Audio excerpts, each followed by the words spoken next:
spirit is wicked. Those that don't know how to be pros get evicted. A woman could bear you, break you, take you. Now it's time to rhyme. Can you relate to a sister dope enough to make you holler and scream? Hey, yo, let me take it from here, queen. Excuse me, but I think I'm about due to get into precisely what I am about to do. I'm conversating to the folks who have no whatsoever clue. So listen very carefully as I break it down. What's up? Today we will be exploring and analyzing prominent 1990s African American female artists. More specifically, how their individuality defied cultural conventions and social narratives. In turn, how artists such as Whitney Houston, Queen Latifah, and Mariah Carey contributed to the rise of feminism and served as role models for young women in the 1990s and later on. Let's check it out. According to the Guinness Book of World Records, Whitney Houston is the most awarded female artist of all time. She has won over 400 awards, including 6 Grammys, 2 Emmys, 30 Billboard Music Awards, and 22 American Music Awards. Whitney faced a lot of confliction in her racial and sexual identity. The public often questioned whether or not she was black enough. Even so, her legacy serves as a powerful force in the music industry for African Americans and women. The level of freedom and opportunity that African American female artists have today was pioneered by Whitney. But she really struggled to successfully find herself and her racial identity, especially amongst a lot of disgruntled public opinion and outspokenness. People told her that she was too much of a pop princess and that she wasn't black enough. Well, also she had to deal with finding her own sexual identity, coming from a background of childhood sexual abuse, as well as marital, emotional, and sexual abuse, which is just insane to think about dealing with all of that while being in the public eye. Yeah, I completely agree. An article in The Guardian said, African American musicians are expected to represent more than simply themselves. They must represent their culture and their history. The gift can never wholly belong to a single artist, free of expectation and scrutiny, because the gift is no more solely theirs than the suffering that produced it. She was incredibly successful. She was a tenacious performer and a force to be reckoned with in the music industry for both African Americans and women, who both historically lack that respect and opportunity and recognition that is more often gained by white performers and the male gender.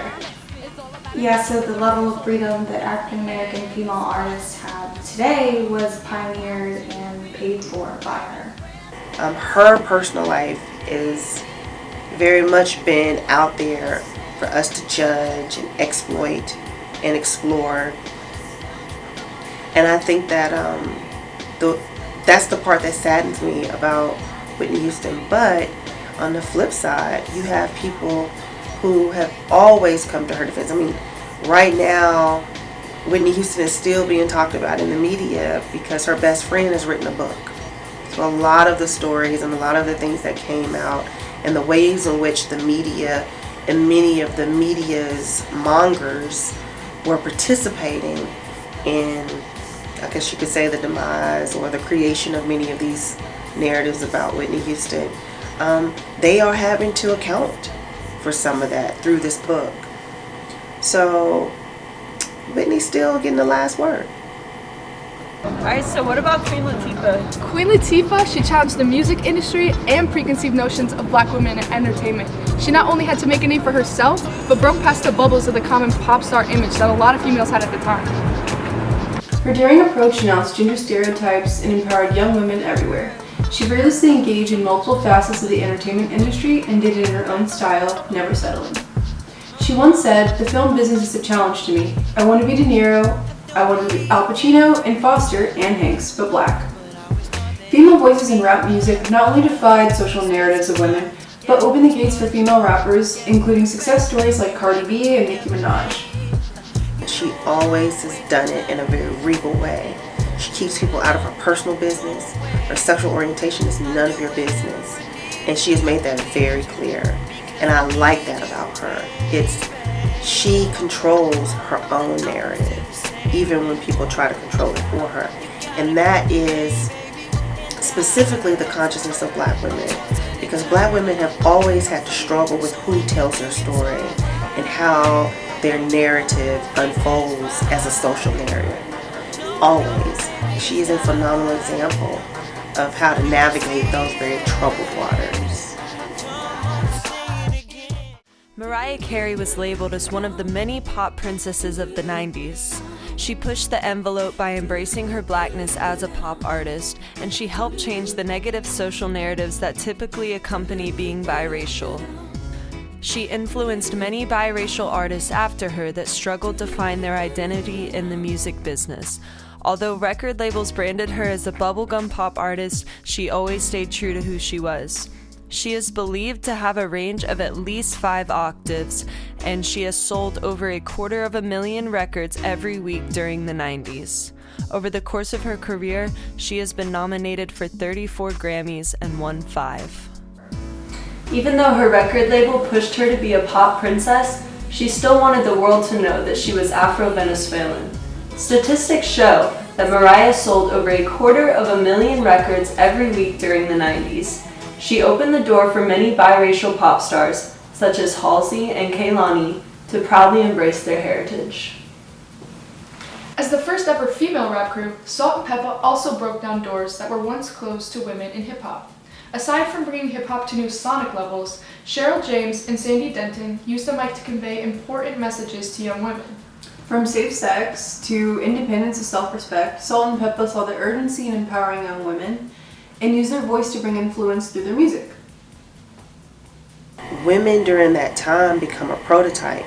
The female rapper that dressed very sexually and explicitly and had very explicit lyrics and had no problem using the word bitch, had no problem calling a man a hoe, just really very much in your face. That video vixen stripper prototype becomes the look of the female MC in the 90s. We have the beginning of the Lil' Kim prototype, the in-your-face, very sexually dressed, clad female that's really using her body and her gender as politics and as a political weapon, so to speak, to find her voice in a very male-dominated space, particularly around MCing. Aside from music, Lil' Kim is also known for her risk-taking and luxurious approach to fashion that inspired many artists. She has been cited as a fashion icon, as well as one of the most influential rappers of all time, often dubbed as Queen of Rap by the press. How would you say that African American female artists specifically got their success in the 1990s? Participating in it. While that may have created a space for women to own their sexuality and to own their politics and to demand a certain level of respect and demand a value, it also boxed women in a way that we're still trying to get out of it. So in what ways do you think hip-hop empowers women? Oh, it empowers us to be ourselves. It empowers us to continue to hustle. It empowers us to stay true to the game. It empowers us to be confident in who we are and in our voices. Hip-hop is very much rooted in the womb. We don't talk about it that way, but the virtues of authenticity, the virtues of honesty and trust and justice, those are very feminine qualities and virtues. A woman introduced hip-hop to the world, Sylvia Robinson, with Rapper's Delight in 1979 and The Message in 1982. So women have always found their voice in hip-hop. The issue is the industry creates these boxes that we can only fit in. And I'm hoping that as the culture expands, as society expands, as the world expands, and as media expands, women will be able to have, not necessarily have more choices, but be able to create their own boxes and their own lanes based on how they want to represent their own voices. We don't have to choose.